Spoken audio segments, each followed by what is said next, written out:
Hello friends, હું doctor Prinsa. આજે આપણે વાત કરવાના છીએ માઇગ્રેન વિશે, કે જેને ગુજરાતીમાં આધા શીશી તરીકે પણ ઓળખવામાં આવે છે. દુનિયામાં લગભગ 15% લોકો માઇગ્રેનની સમસ્યાથી પરેશાન છે. હવે આજે આપણે વાત કરીશું કે માઇગ્રેનના કારણો કયા છે, માઇગ્રેનના લક્ષણો કયા છે અને માઇગ્રેનના દુખાવામાં રાહત મેળવવા માટે શું કરવું જોઈએ. જો મિત્રો ચેનલ પર પહેલી વાર આવ્યા હોય તો સબસ્ક્રાઇબ કરો અને વિડીયો છેલ્લે સુધી જોજો, કારણ કે આ વિડીયો ખૂબ જ હેલ્પફુલ થવાનો છે. હવે આપણે વાત કરીશું માઇગ્રેનના લક્ષણો વિશે. માઇગ્રેનના લક્ષણો કેવા હોય છે? તો માઇગ્રેનમાં એક બાજુ માથાનો દુખાવો મોટે ભાગે જોવા મળતો હોય છે, કે જે જમણી બાજુ હોઈ શકે અથવા તો ડાબી બાજુ હોઈ શકે, પરંતુ ઘણા વ્યક્તિમાં તે દુખાવો આખા માથામાં પણ થતો હોય છે. દરેક વ્યક્તિને અલગ અલગ દુખાવો હોઈ શકે છે. ઘણી વખત માઇગ્રેનના દુખાવા સાથે ઉલટી, ઉબકા અને ચક્કર આવવા જેવી સમસ્યા પણ જોવા મળતી હોય છે. હાથ અને પગમાં ઝંઝણાટી થવી, બ્લર વિઝન એટલે કે આંખોમાં ધૂંધળું દેખાવું જેવા લક્ષણો પણ જોવા મળતા હોય છે. હવે આપણે વાત કરીશું માઇગ્રેનના કારણો કયા છે.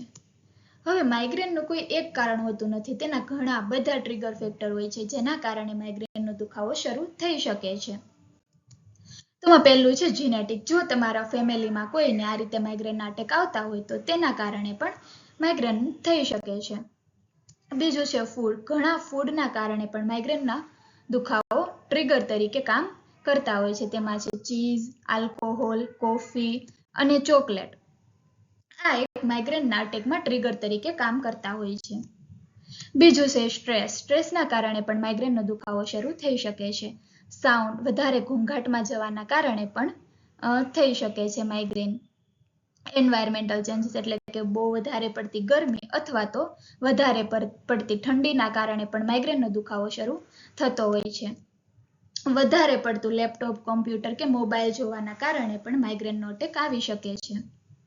હોર્મોનલ ચેન્જીસ એટલે કે સ્ત્રીઓમાં જ્યારે માસિક દરમિયાન હોર્મોનલ ચેન્જીસ થતા હોય છે તો તેના કારણે પણ માઇગ્રેનનો અટેક આવી શકે છે. મોટા ભાગે સ્ત્રીઓમાં વધારે જોવા મળતું હોય છે માઇગ્રેન પુરુષો કરતા. ઘણી મેડિસિન જેમ કે હોર્મોનલ મેડિસિનના કારણે પણ માઇગ્રેનનો અટેક આવી શકે છે. પ્રેગ્નન્સી દરમિયાન હોર્મોનલ ચેન્જીસ થતા હોય છે તો તેના કારણે પણ માઇગ્રેન થઈ શકે છે. હવે માઇગ્રેનમાં રાહત મેળવવા માટે શું કરવું જોઈએ? જ્યારે માઇગ્રેનનો અટેક આવે ત્યારે ડાર્ક અને શાંત રૂમમાં જાઓ અને સૂઈ જવું જોઈએ. પાણી વધારે પીવું જોઈએ. જ્યારે પણ માઇગ્રેનનો દુખાવો વધે ત્યારે બરફના ક્યુબ્સ રૂમાલમાં લપેટીને માથા પર રાખો. આશરે 15 મિનિટ સુધી રહેવા દો. એનાથી દુખાવામાં ઘણી રાહત મળશે.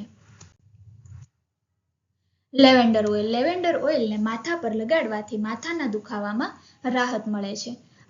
આદુના ટુકડાને પાણીમાં ઉકાળીને પીવાથી માઇગ્રેનમાં રાહત મળી શકે છે. હેડ મસાજ. મસાજથી તણાવ ઓછો થાય છે અને માથાના દુખાવામાં રાહત મળે છે. મુખ્યત્વે માથા, કાનપટ્ટી અને ગરદનના વિસ્તારોમાં મસાજ કરવી જોઈએ. હવે માઇગ્રેનથી બચવા માટે આપણે શું કરવું જોઈએ? તો કે નિયમિત ઊંઘ.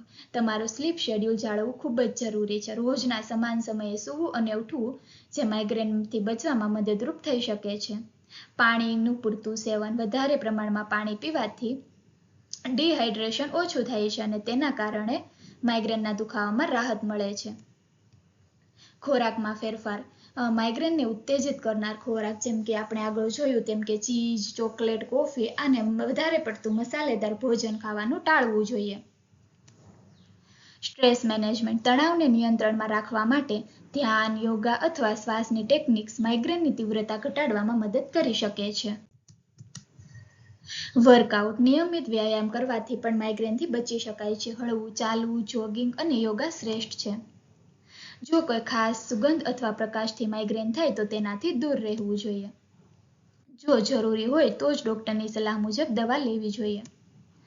કેફીનનું ઘણીવાર વધુ કે ઓછી કેફીન માઇગ્રેનને ઉત્પન્ન કરી શકે છે, તેથી કેફીનનું પ્રમાણ નિયંત્રિત કરવું જોઈએ.